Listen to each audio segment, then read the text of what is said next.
Do you remember that time when Doga said, Doga is not unkillable because of armor, Doga is unkillable because he is Doga? This is the first recorded instance of false advertising in Fire Emblem. It's when a character makes a class look good, when in actuality it was the character itself doing all the heavy lifting. My go-to example for this phenomenon is Jaffar. Jaffar is a poster child for everything people love about assassins. He is fast, he is strong, he's got some of the flashiest GBA animations, and there's some stiff competition there, and his prowess are shown off by the game's cutscenes long before you even recruit him. By the time you actually get to use Jaffar, you are more than sufficiently hyped up to put him to use. Now Jaffar does not disappoint to a first-time Fire Emblem player. His speed is so high he doubles and dodges reliably, his base 19 strength is enough to two-shot most enemies, he will crit frequently and occasionally get silencers, he gets the job done. I wouldn't call him the best unit in FE7, but for a new player I think he lives up to the hype. So it wouldn't be too out there to suggest he makes you want to use more assassins, and sure enough, if you clear Sonia's chapter, you will get a fell contract you can use to turn Legault or Matthew into another assassin. Over the many years in the community, I have seen many people swear by their assassin Legault or Matthew, but they are just so much worse than Jaffar that I think they're all high on copium. Assassin is, in a vacuum, one of the worst classes in FE7, and while Jaffar's high bases make it work, the thieves just do not stack up to him. Their biggest deficits compared to Jaffar is their strength. Matthew and Legault can be expected to have around 11 strength once they promote to assassin, while Jaffar's base is 19. That means that they are missing around 8 points of damage per attack, 16 if they double, which these guys usually do. That's going to be insufficient to kill the enemy so often, even on lower difficulties, because 11 strength isn't just lower than Jaffar's, it's super low in general, and swords have lower might than other weapon types. They are going to fall short of so many KOs that they will often be reliant on critical hits to get anything done. Now you'd think that's not a problem because assassins are known for critical hitting, but assassins do not have an inherent crit bonus like swordmasters or berserkers do. Most of Jaffar's crit rate comes from the killing edge he seemingly always has, plus the fact that he's always double attacking. Maybe it's the assassin's skill stat that gives him so much crit? Again, let's compare the freshly promoted thieves to Jaffar.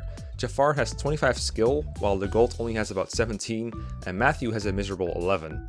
Now, this isn't that big of a deal since each point of skill only gives a half point of crit, so Matthew only loses out on about 7 points of crit compared to Jaffar.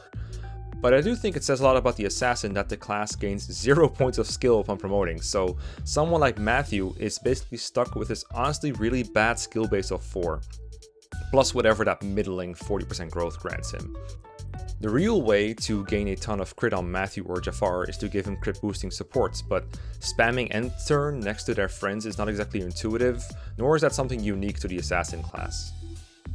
Something else assassins are known for is their speed, and I will admit all of FE7's assassins are well above the curve on that one.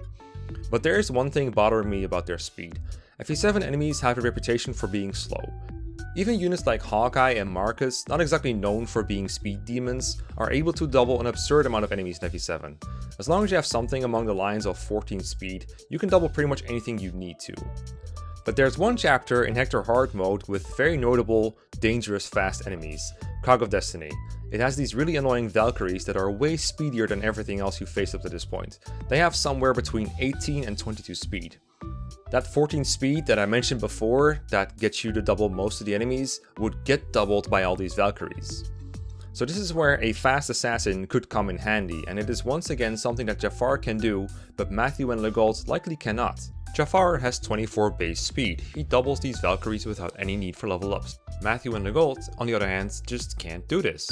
They are physically unable to promote until you've killed Sonia, which is right at the end of the previous chapter, and they gain no speed on promotion.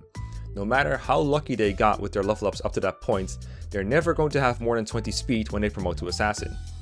So in order for them to fulfill their niche, the one thing their high speed could be useful for, you have to train them even more.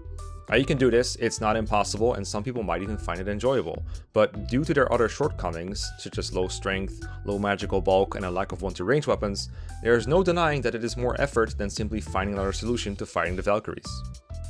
Now to make this very clear, I do not think Matthew and Legault are bad units. There are a lot of valuable items they can get you as thieves, and there's even places in FE7 where their combat can come in handy.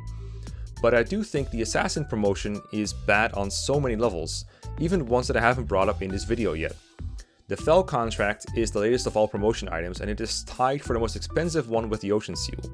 The promotion is one of the few ones that gives no weapon experience and actually takes away one of their abilities, the ability to steal. In exchange, you get the Silencer, a chance to one-kill enemies if you crit, but it would be more helpful if they had the strength to just one-shot enemies whenever their damage is tripled. That said, FE7 is actually the first game in the series that has assassins. Before this, Thieves either didn't promote or they promoted to Rogue, which is basically just Thief Plus. Jaffar was clearly meant to put a spotlight on this new path for Thieves, showing they would turn into killing machines. But if you promote a unit to Assassin, what you usually get is this awkward mixture. You get a unit that loses a lot of their Thief utility, but also can't fight nearly as well as Jaffar can. I feel like the Fire Emblem designers wanted to have Thief as a utility class that promotes into Assassin as a badass combat class, but even in future installments, I feel like we never got a unit that properly makes that transition, even though they've clearly tried. For example, the Sacred Stones has Colm, a thief that can promote into either Rogue or Assassin, but regardless of which path he chooses, he suffers from having similar stats to Matthew: low durability, low strength, and a lack of innate crit. Path of Radiance has two thieves, Volk and Soth. Volk is a bit like Matthew in that he's a thief that promotes to Assassin, in a story no less, but he still has a lot of issues in combat. His stats are okay, but he can only use knives, which are extremely weak and cannot be forged, unlike every other weapon type in the game. And Soth is even weaker. He joins after Volk with worse stats and he cannot promote at all. Now in the sequel, Radiant Dawn, both of these guys got big upgrades in combat, with Soth being an early pre-promote that wrecks everything for about the first half of the game that he's available for, while Volk is a late joiner with decent stats and the ability to either crit or silence everything. I guess you could argue that the transition from utility unit to combat unit was between the two games, but it's not really what I'm looking for. We still don't have an equivalent to a Matthew that naturally promotes into a Jaffar. All we have as far as thieves go is Heather, whose combat only becomes good with tons and tons of favoritism. I guess if you give Matthew and Legault a bunch of stat boosters and experience, they can become about as good as Jaffar, but I would prefer it if just the act of promoting to Assassin made them good, especially because they're handing in some of their thief tools. Why does Jaffar try to fool me into thinking I can get another one of him by promoting my thief? Why does Jaffar try to trick me? Maybe they should rename his class the Trickster.